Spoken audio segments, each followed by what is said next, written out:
Welcome, dear souls. I'm your Mr. Dark. Let's dive into the realm of shadows.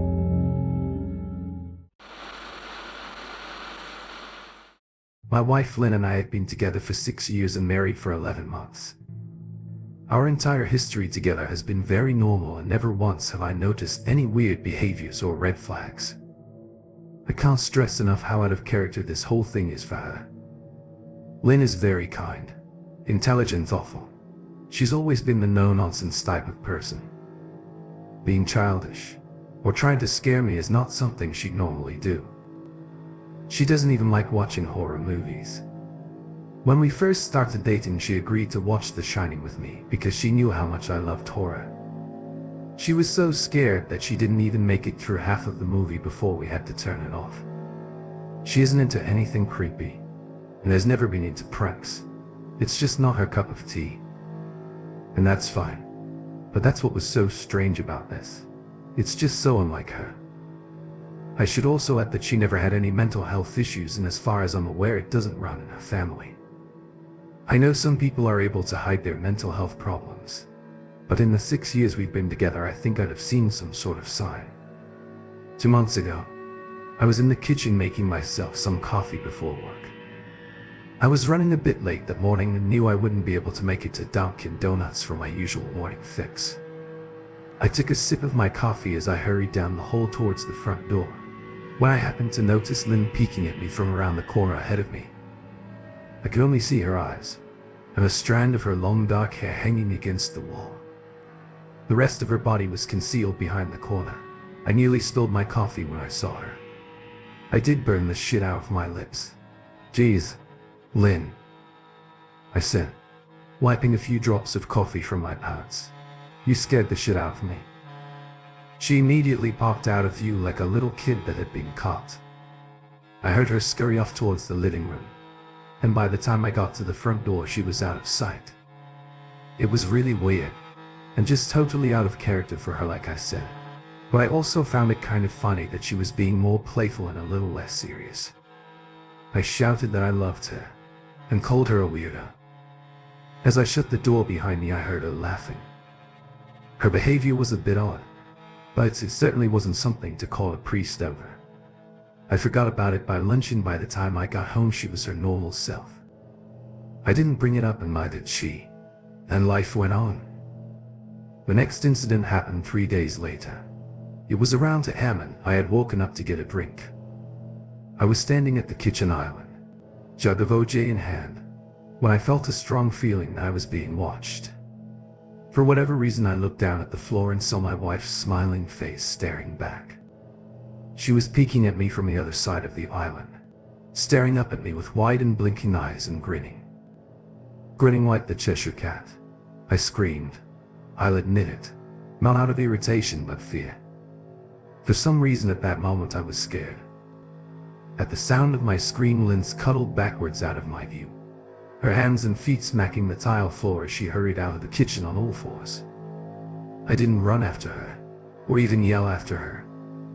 I just stood there frozen in shock, wondering what fuck had possessed her to do that. It took me a little longer than I'd like to admit to go back upstairs, but I eventually did. When I got to our bedroom, Lynn was lying on her side, asleep, or at least pretending to be. I stood there for a while, watching her breathing to be sure she really was asleep. I had the feeling she might jump out at me the moment I got into bed, but she didn't. I climbed into bed and she didn't even move. Her breathing was soft and deep, and I was starting to wonder if I dreamt the whole thing. The next morning I waited for her to come down for coffee, and after handing her a mug and kissing her cheek, I decided to ask her about it. "What was that about last night?" I asked, keeping my tone light so I didn't offend or embarrass her. She frowned over her cup of coffee, shaking her head like she had no clue what I was referring to. "You're peeking at me again, from over there," I said, pointing to the spot on the floor by the kitchen island. She followed my gaze, and when she looked back at me, she burst out laughing. She laughed so hard that I couldn't help but join her. "You creep me the fuck out sometimes. You know that," I said. She giggled and set her cup on the counter and wrapped her arms around my neck. "You creep me out all the time, so I guess we're even," she teased. We said our goodbyes and left for work. As I drove, I kept thinking about how creepy it had been seeing her grinning at me from behind the island like that. The sounds her hands made on the floor as she crawled away. I told myself she was just trying to be silly. Just trying to join me in my love of all things horror. It's not like I was afraid of her. But it still didn't sit right with me. I started seeing her peeking at me more and more. Sometimes she'd be peeking out from behind the couch or living room curtains. Once she even managed to get inside her grandmother's old trunk that sits at the foot of our bed. I might not have even known she was there at all had the trunk's old hinges not given her away. She'd had the lid propped up just enough so that only half of her face peeked through. She'd been grinning like an excited toddler. It was unnerving. I didn't even know what to say to her. All I could do was stare. When I finally found my voice, I asked her why on earth was she doing this. She didn't answer, but she had slowly closed the lid, shutting herself inside the trunk. I just walked away, feeling disturbed. I didn't understand why she was doing it, but it clearly made her happy. I just hoped she would tire of the game quickly. Lynn didn't peek at me for the next 2 weeks. I started to think she was done with her weird prank and I was relieved. We were watching a show on Netflix one night and I jokingly said that I hadn't seen her peeking at me lately, and that she must have given up on her spy game. She looked up at me with a small smile and said, "Maybe I've just gotten better at it." I didn't say anything, but I wondered whether or not she was joking. For the next few days I couldn't stop thinking about what she'd said. Was she still peeking at me when I wasn't looking and I just hadn't noticed? And if so, what the hell was she getting out of this?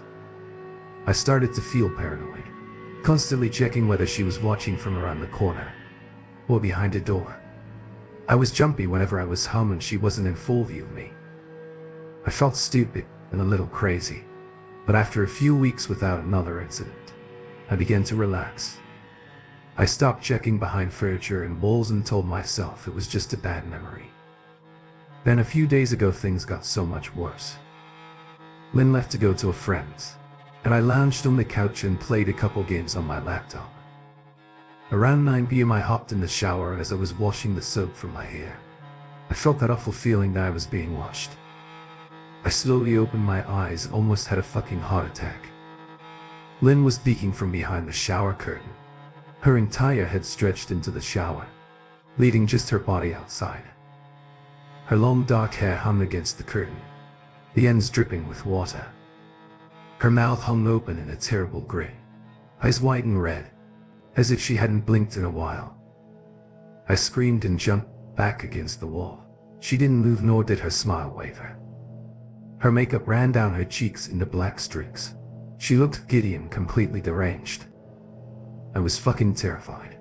We stood like that for a few moments, neither of us saying a word. Finally, after what felt like forever, she slowly pulled her head back out of the shower, and I watched her blurry figure through the curtain as she moved backwards towards the bathroom door. A second later, the bathroom door slammed shut, hard enough to rattle the mirror. I screamed again, and jumped out of the shower to lock the door. I stayed inside the bathroom for over an hour. Maybe I overreacted to some of you. But joke or not, I wasn't going to put up with the crazy shit anymore. That's what I kept telling myself as I paced in my bathroom, stopping to listen at the door every few minutes. Suddenly I heard a muffled sound, and I pressed my ear against the bathroom door, straining to listen. I couldn't hear anything, but I envisioned Lynn standing on the other side of the door, giggling at her joke. I felt a surge of anger. I was beyond pissed at being made to feel scared in my own house, and made to hide in the bathroom for an hour. All for what? Some joke. If it was a joke, it was an awful one. What the fuck, Lynn? I snapped. This shit is getting really fucking annoying. I waited for her to apologize, or to call me a jerk. But instead I heard a faint moan. So quiet I wondered if I heard it at all. And then complete silence. Lynn, I called out, not able to even hide the shakiness in my voice. I got no response. Just my own heavy breathing. I swear to God, just fucking stop it. I yelled, pounding my fist on the door. I waited for her to cuss me out, something I would expect from me talking to her like that. I never screamed at her before, but there was nothing. Just the occasional drip from the shower head. I won't deny that I was scared.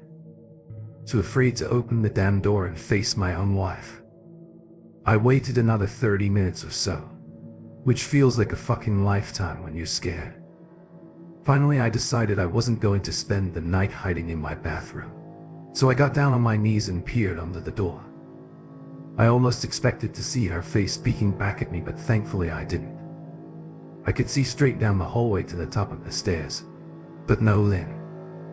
I didn't know if I should be happy about that or not. I looked for a few minutes, waiting to see her head pop up over the top step, but it never came. I stood up, my hand hovering over the door, and mentally prepared myself to open it. I slowly turned the lock with shaky fingers, and was about to yank it open when I heard a sound that still makes me feel nauseous when I think about it. A moan, louder than before, but this time I was able to tell just where it was coming from. I turned my head to the closet door as if in slow motion, and locked eyes with my wife, who was peeking out at me from the slight gap. Her eyes were still wide as ever, and her mouth was hanging open in the most grotesque gaping smile I'd ever seen. I didn't even scream. I was too scared for even that. Her hands were clasped to her chest, body trembling with sheer delight, as if she could barely contain her excitement. A short, raspy moan bubbled up from her throat, deep and dry, sending a shiver through my entire body. Somehow I found the ability to pull the bathroom door open and ran as fast as I could all the way down the steps, snagging my keys and phone from the table in the living room before running outside to my car. I could hear her shrill laughter behind me, but I didn't hear her getting closer. I didn't bother shutting the front door. I drove away from the house faster than I legally should have, shivering the entire time, either from fear or the cold. Maybe a little of both. I hadn't grabbed a coat or even a pair of shoes. I was still in my boxers and my hair was still damp. I drove straight to my brother Chris's house, about 40 minutes away, ignoring any and every call and text I got. I didn't check my phone until I was safely parked in my brother's driveway. Lynn had called 4 times and sent a flurry of texts, all wondering where I'd gone and why I left like that. I threw my phone at the dash in a rage, furious at her nonchalant attitude. My brother and his wife were surprised to see me, especially dressed in just a pair of boxers, but told me to stay as long as I needed. Chris lent me some clothes and asked me what happened. I told him Lynn and I had a fight, but didn't get into the details. I didn't want him to think I was overreacting, leaving my wife over a prank, even if it was a strange one. I mean, hadn't I encouraged her for years to lighten up instead of being so serious all the time? I had wanted her to relax and loosen up, but this was definitely not what I'd had in mind. I tried to sleep on her sofa, but my brain wouldn't let me sleep. Every time I closed my eyes, I saw Lynn's face staring at me from inside the closet. Knowing she'd been in there with me the entire time made my skin crawl. She'd never left the fucking bathroom at all. Instead, she slipped inside the closet and slammed the bathroom door shut to fool me. The mere thought of going back home gave me anxiety. I tossed and turned, unable to sleep. Chris ended up giving me a sleeping pill so I was able to get a little rest. My sleep was filled with terrible dreams, all of Lynn's smiling face. I woke up just as the sun started to rise. My sore body ached from the sofa, and I felt drained. I knew I'd have to call Lynn at some point, but I didn't know what to say to her. I wouldn't be going home unless she gave me her word she'd never do any more creepy shit. I just wanted my wife back. Her normal, serious self never looked so good to me. I was contemplating calling her and telling her that, when that familiar feeling came over me. I was being watched. I was staring at the ceiling, my heart in my throat. I didn't want to look away, but the longer I ignored the feeling, the worse it got. My eyes drifted away from the ceiling almost on their own. Her face was pressed up against the window beside the couch, staring down at me with that same gaping smile. Drool dribbled down her lips, leaving 2 long streaks down the glass. I didn't know how long she'd been there, but something told me she'd been there quite a while, possibly all night. I didn't bother screaming, though I was afraid anger trumped any fear I felt at that moment. I jumped up from the couch and pounded my palm against the glass. "Lynn, are you crazy? What the hell is wrong with you? Just go home," I shouted now. She didn't move, and that ghastly expression never changed. If anything, her smile only grew, as if she had never been more elated. I could hear Chris and his wife moving around upstairs, as if Lynn could hear them from her place outside. Her head twitched slightly in their direction, and she began to close her mouth slowly. Chris called my name from upstairs, obviously concerned. I turned to see him and his wife Rebecca hurrying down the steps. When I turned back to the window, Lynn was gone. The only sign she'd been there at all was the 2 streaks of drool still dripping down the glass. I tried explaining to Chris and Rebecca about waking up to see Lynn watching me through their window. They were skeptical. Who wouldn't be? Chris and I went outside to the spot in front of the window, but there were no footprints in the dirt, just a slight indent. Animal probably, Chris guessed, and I didn't argue. He and Rebecca assumed I dreamt the entire episode, but they didn't understand, and I was too tired to explain it to them. I called out of work that day and turned myself. I didn't want to face Lynn. Just talking to her was too much for me at that point. I really started to believe something was irreversibly wrong with her, that no matter what promises she made, we'd never be the same again. The thought saddened me to my core. I cried most of the morning. By noon, I figured I was ready to confront her, give her one last chance to explain herself. I could at least give her that after 6 years, I told myself. I turned my phone on and saw the dozens of texts she'd sent, all from a seemingly concerned wife. "Can we talk? I love you. Please call me. I'm really worried. Can you answer? Just come home." And more of the same. All texts telling me she loved me, and she wanted me home. How worried she was not to damn one addressing the crazy shit she pulled. Like she hadn't been acting like a character from a Stephen King book. Even her texts were different. She normally texted novels just to tell me to pick up a loaf of bread. You'd think she'd have more to say to me after her bizarre shenanigans. I know it probably seems childish to some of you who are miles away from this situation. But if you saw the way Lynn had looked at me, how she scampered away on all fours like some wild animal, grinning at me from inside the closet like a lunatic, then I think you'd find my reaction was warranted. I ended up staying with Chris and Rebecca for another night. I didn't wake up yesterday until afternoon, and thankfully I didn't see Lynn's face watching me through the window. I don't want to pry, because it's not my place, but is this fight something that can be mended?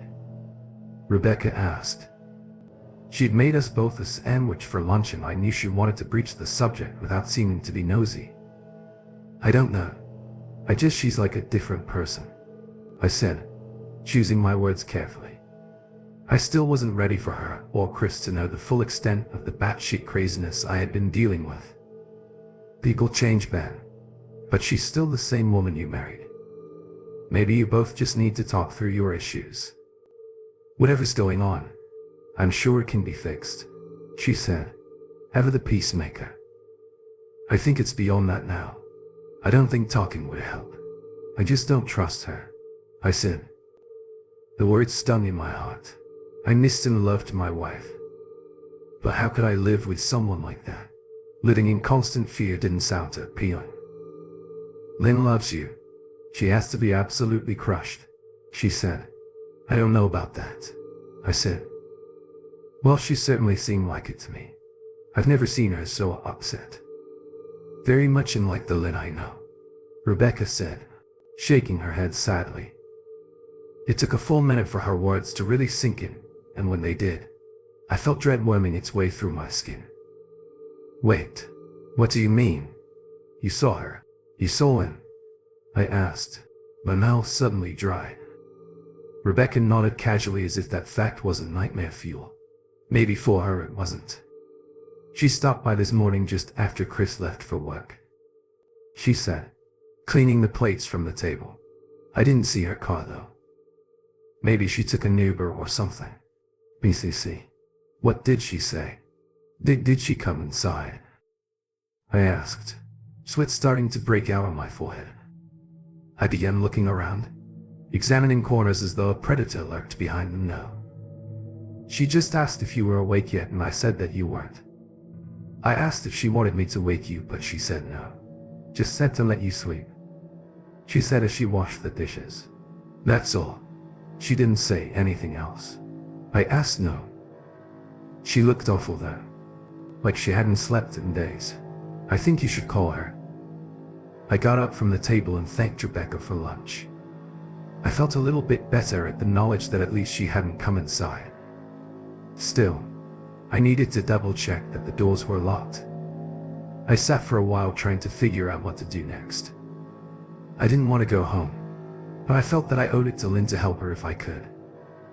Hadn't I sworn oath to love and honor her through sickness and in health? Clearly she was very sick. If she was sick, which I truly believed she was, I had to try and get her the help she needed.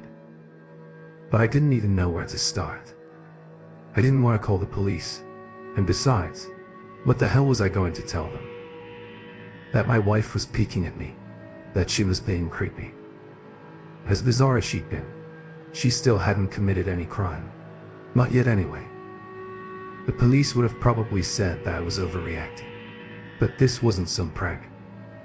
It felt wrong, dangerous even, like something sinister lurked beneath her smile. I knew as her husband I was well within my rights to have her committed, but what if she simply acted normal in their presence?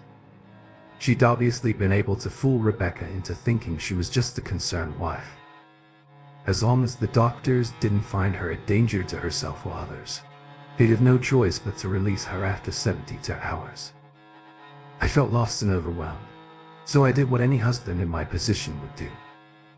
I called her mother. I didn't want to. Believe me. Her mother, Marianne, and I were never on the best of terms. We never fought or anything like that.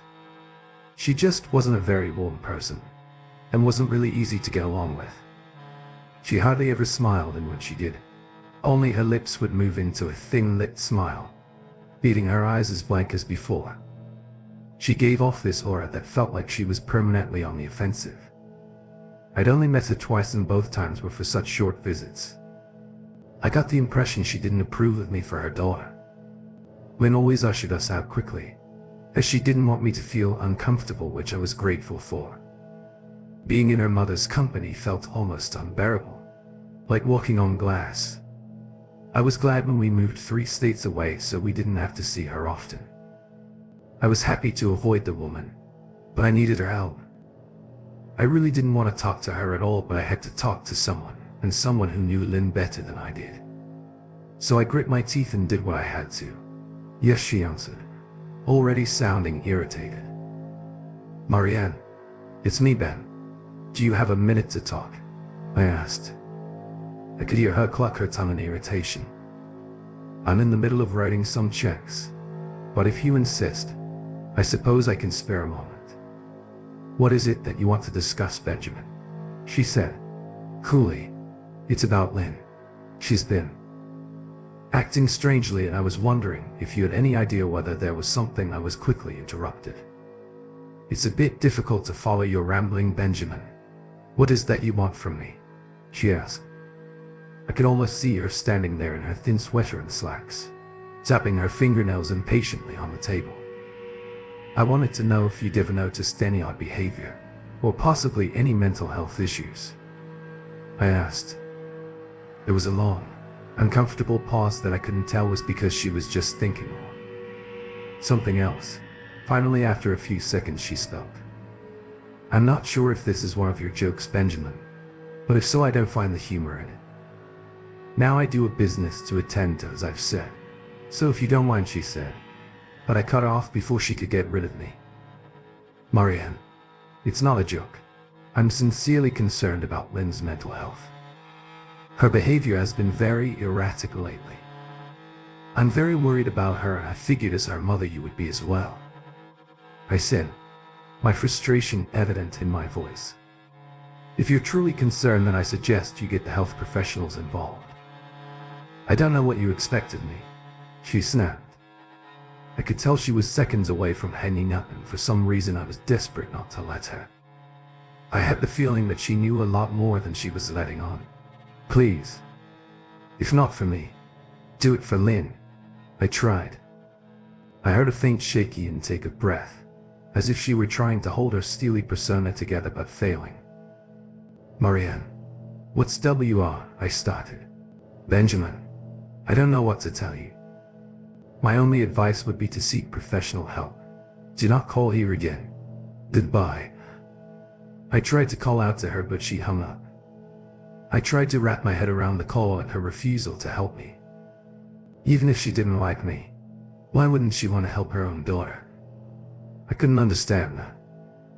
I tried to replay the conversation, desperate to find something I missed.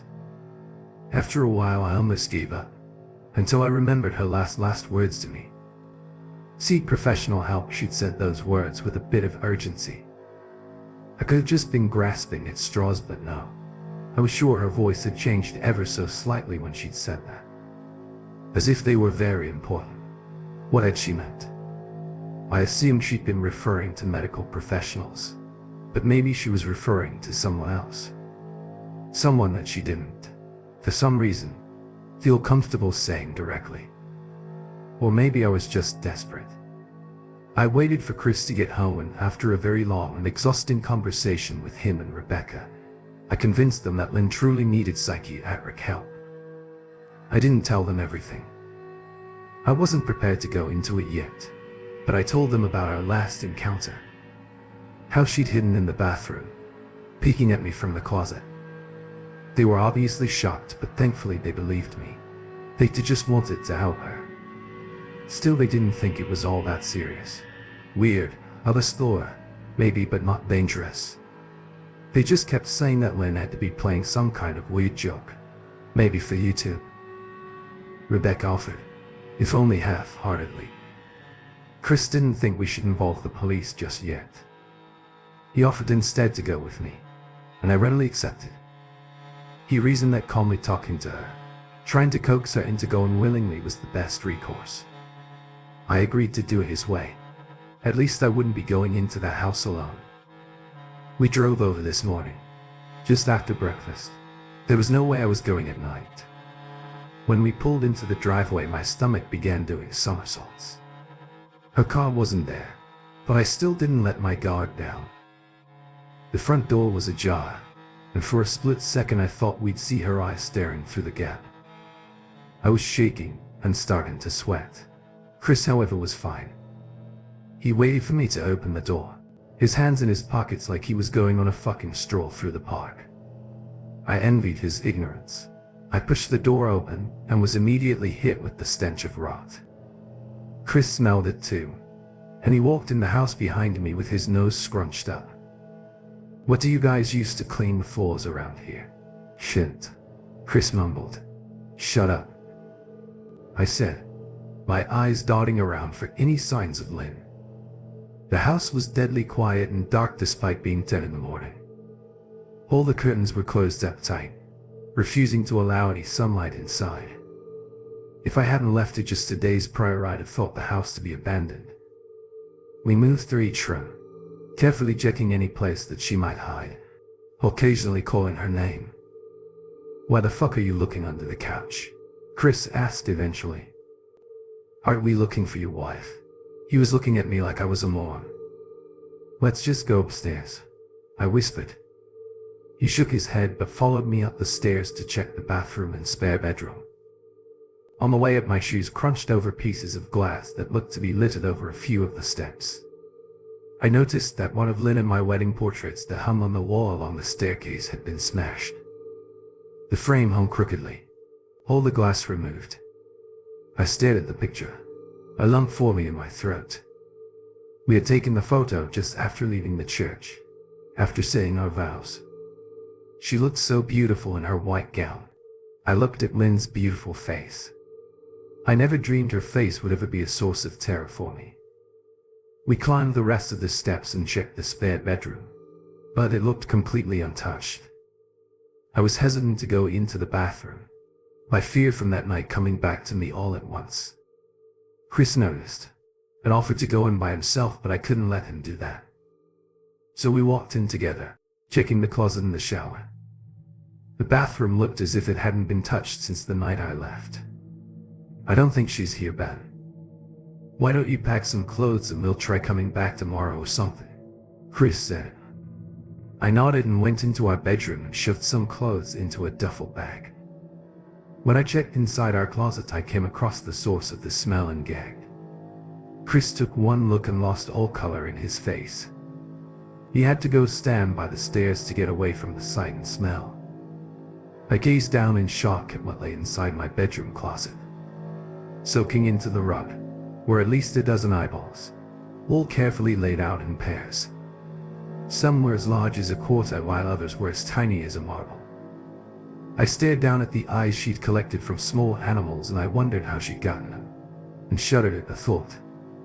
Man, I thought I had it bad with Becca's addiction, but fuck me.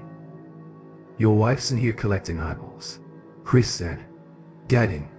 Ben, I think we should go. He called from the hall. I'm getting nauseous. All right. I grabbed my duffel and shut the closet door on my new nightmare.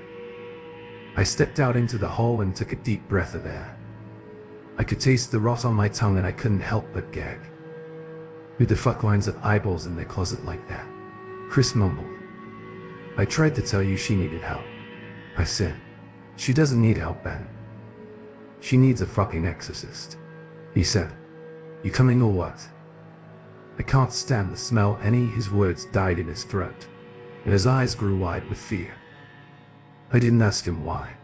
I could feel it. Someone was watching me, and I didn't think it was the eyes in the closet. I turned around, my eyes slowly scanning the bedroom. Christ, I whispered, as I finally saw what we missed. Under the bed, curled on her side, watching us with the excitement of a kid on Christmas morning, was my wife. She held her hands together just under her chin, and they were shaking eagerly. Now that she knew she'd been found, I could hear the quiet noises she was making. A sort of hiccuping sound in her throat, as if the excitement was just too much for her. It was unnerving, to say the least. White eyes, and that same huge smile. Everything in me told me to run, but I forced it away. This was my wife. No matter how twisted, she was still the woman I married. I had to help her. Lynn, I said softly.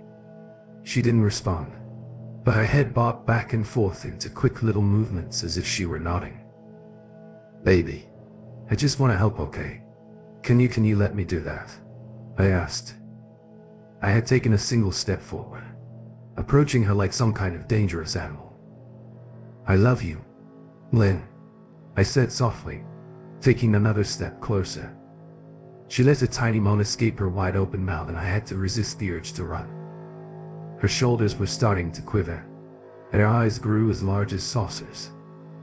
I crouched down so I could see her better, and immediately saw the blood. Her hands were covered in it. They trembled more the closer I got, as if she was barely able to contain herself. Lynn, are you hurt? You're bleeding, I said. She bobbed her head again, her bloody fingers moving up and down as if playing an invisible piano.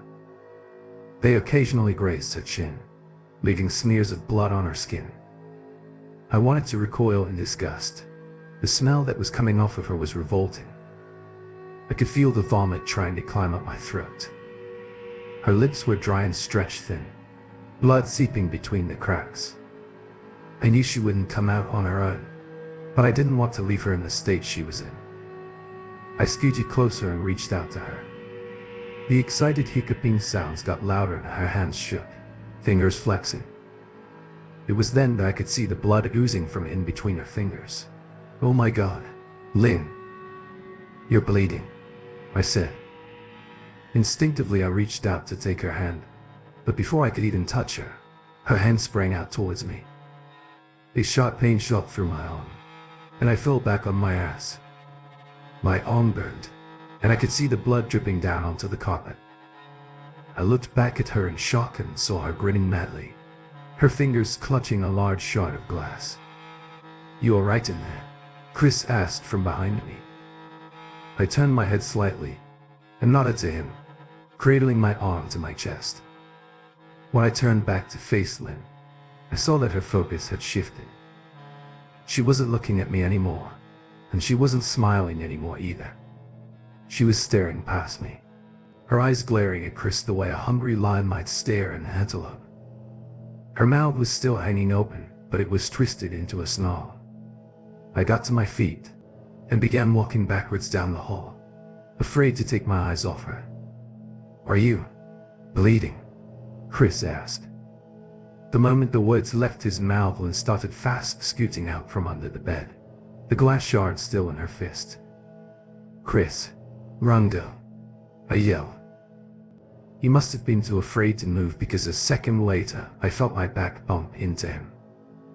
He was still standing at the top of the stairs, staring at the horror that was my wife.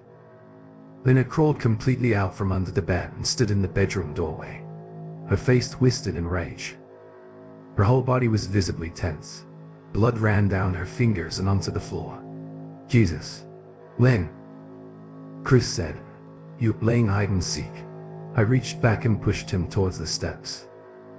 "Move your ass, Chris," I said as quietly but firmly as I could. Lynn bobbed her head in fast, sharp motions, and began to grin, stretching her mouth open wider so that her chin seemed to touch her chest. I heard Chris mutter a prayer, and then he was running down the stairs. I stood at the top of the steps, stuck between the love for a woman who clearly needed serious help and self-preservation. "I only want to help," I said, choking back tears. Her eyes focused on me once again as she slowly lifted the glass, holding it out in front of her. And then she started sprinting towards me, grinning with utter excitement. Thankfully, my body took over and I flew down the stairs, skipping 2 or 3 at a time. I made it to the front door before I felt her leap onto my back, wrapping her arms around my neck, her open mouth next to my ear so that I could hear those terrible hiccuping sounds up close. I shook her off me, knocking her to the floor. I felt a searing pain in my back as she went, but I tore open the front door and bolted to my car. Chris was standing in the front yard, talking on the phone with the police. I didn't say a word. I just ran to my car and jumped in. Chris took the hint and followed me, still in the line with 911. I watched the rearview mirror. Sure, I'd see her there, running after us, but I never did. I went straight to the ER and got 11 stitches in my arm and 3 on my back. The police asked a lot of questions and went back to the house to do a search, but of course, Lynn wasn't there. They advised me to stay with a friend or relative for a while and to file a restraining order as soon as I could, but none of those things would matter. Somehow I just knew. I dropped Chris off at home and went to a motel an hour away. I wanted to put as much distance between me and Lynn as I could. This is where I've been for the last 4 hours. I thought maybe the police would find her. Maybe they'd get her the help she desperately needs. But now, I don't think so. Because 40 minutes ago I got a text from an unknown number. Just 3 words: "I found you." A picture attached. The picture was dark and grainy, but I instantly knew what it was. There was no mistaking my wife's eye. I started typing this out immediately after. I don't know what to do. I'm alone and scared, and I can't help but feel that I'm being watched.